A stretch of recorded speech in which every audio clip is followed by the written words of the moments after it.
Hi guys. So in this video, we will be discussing about prototype design pattern. Okay. So this is one of the simplest design pattern because in this, basically we need to create a clone. Okay. So prototype means what? If you understand the literal meaning of prototype, it means that you are actually creating the clone of the existing object. But the question arises like why we need to create a clone of it? What's the importance of that? So let's dive into it and let's understand.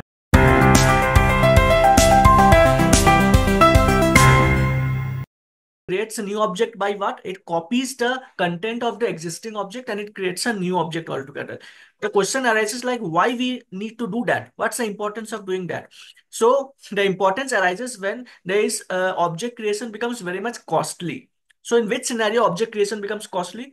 At scenarios like when there is DB connection. Okay. So where one object creation becomes very much costly, then creating the clone of that existing object becomes much more effective, cost effective as compared to creating the same object again with slighter modification.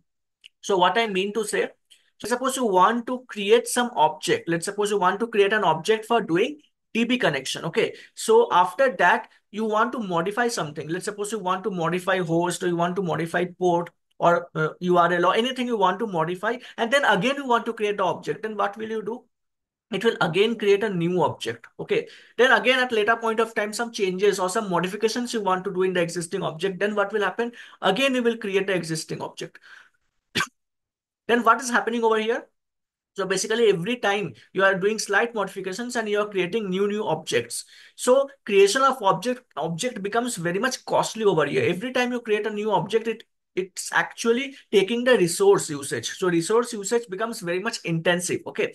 So with the help of prototype design pattern, it makes it much more cost effective. And with respect to memory also, it takes lesser memory because object creation will be minimized and then proper memory management will be there, due to which garbage collection will happen properly. So everything will be happening at sync. Okay. So it is used when the creation of the object is complex or when it is resource intensive task. So in that scenario, prototype design pattern comes into picture where exactly what happens? We will be creating only one single object. Okay. We will be creating only one single object and then after that, we will be creating the clone of it. Okay. We will be creating the clone of it. Then we will be creating the clone of it. So what is happening over here? We are not creating the same object again and again with slight modification. Rather, we are creating the exact replica of it and then we are doing modifications into that. I hope you have got the idea of it. So in this type of use cases, we are making use of prototype design patterns, okay, where object creation is becoming very costly. So let's understand much more. Okay. This was basic at a higher level, like how does it work? Okay. And why we use it. It is basically a creational design pattern. As you already know, we are creating object. Okay. So what are the problems that arises without using prototype? So let's understand. So when we are trying to clone the object, let's suppose we are trying to clone employee object. Okay. Or restaurant object or any other similar kind of object for which you need to create a clone of it. Okay. Rather than creating the same object again and again. Okay. So in that scenario, what will happen? There may be some private fields. Okay. There can be like hundreds field or thousand fields. So what you have to do in that scenario, every time you create, you have to create an object of it and you have to store it in the reference. So let me show you through code like how it will create a problem if we don't make use of prototype. So here, if you can see the code, I've created one employee class. In that, ID is of private type, employee name string type, employee address string type, salary is string type. We have created default constructor and parameterized constructor. Then client code is there. From client code, we are creating the object of employee class and I'm passing ID, name, state, means location and salary. Everything I'm passing from constructor. And then I'm creating the cloned object reference. Okay. And then what we have to do? For all the references, we need to store data like this. Cloned object emp name equal to this employee reference, which has the parameter values. We have to take the employee name from there and we have to store it in the cloned object reference variables. Okay. So similar to that, I can take another one, cloned object dot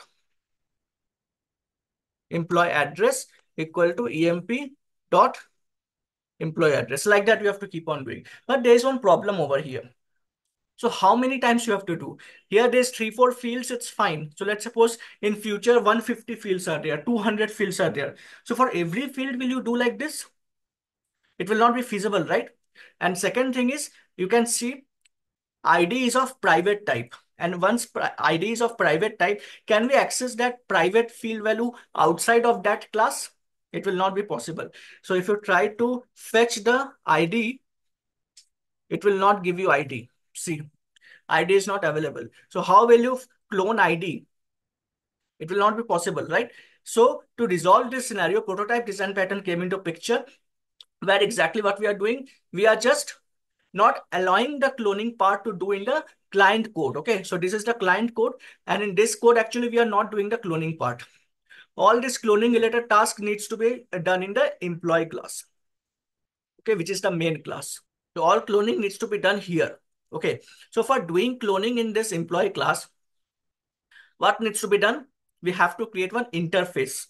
Why we have to create interface? Because the prototype interface can have like n number of classes, like employee class, restaurant class, hotel class, or any kind of class, and it will maintain the consistency. Okay, so all those classes which will implement one single interface will have one method called clone method. Okay, and that clone method will be overwritten across all the implemented classes. So it will maintain the consistency across all the classes. So for maintaining the consistency, it will be very much useful when we are making use of interface, okay, and specifically functional interface. It can have like more methods as well, but for as of now, we are making use of only one method, okay? So, so here, if you see, I've created one interface prototype, and we are making use of clone method, taking this interface, okay? In employee class, what we will be doing, we will be implementing implements prototype. Okay. So if we do that, then we have to override the clone method. Okay. So if you override this clone method, you can see here, I'm creating the new instance. ID, employee name, address, salary. So the cloning part will be there in this employee class only. We will not be doing it in the client code. Okay. All the cloning will be done here only. So you can have like 50 fields, 100 fields. You just have to put the field attributes. That's it. You don't have to assign any values. Automatically it will get assigned. Okay. And from client side, what we have to do? From the client side, do emp.clone. So you can observe it over here. So basically we are creating the cloned object, okay? And then we are typecasting it to employee type because it's of prototype type. Okay, it's a clone method taken from the employee class reference, and of return type is prototype because the interface was prototype. Okay.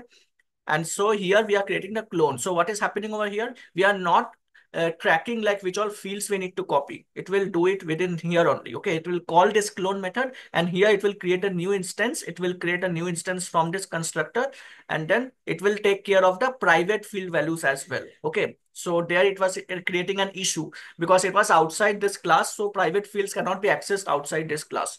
So here we can very happily do that because the scope is present within this class. So any private field, default field, or public field, anything can be accessed. Okay.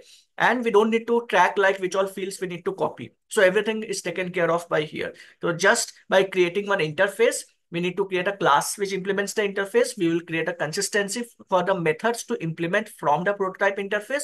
And then we are calling this clone method from the employee class, not the object class clone method. Okay. So we are calling this clone method, returning me prototype, and then it will return me the new instance for the employee class object. Okay. So like this, we can make use of prototype to create the new cloned objects. And it is used when there is resource intensive task. Okay. So this was the thing. And after prototype implementation, cloning classes should be at the class responsibility like employers or hotel or anything, but not the client side or driver side. Client will not be taking care of it. Client will just call that method, or it will just call the clone method of the employee class, and then it will create a cloned object. Okay. And then class should have class knows about their own fields and values. Okay. Class knows about their own fields and attributes. Okay. So it doesn't need to take care of it like which all fields needs to be copied, which all fields doesn't need to be copied. It will not having a headache for that. Okay. Everything it will automatically get copied when we are calling the clone method. So it gives an advantage over that. So this was it. So it was prototype design pattern. I hope you enjoyed learning it. So stay tuned. And if you like my video, please like, share, and subscribe. We'll see you in the next video. Till then, it's Devjit Roy signing off. Bye bye.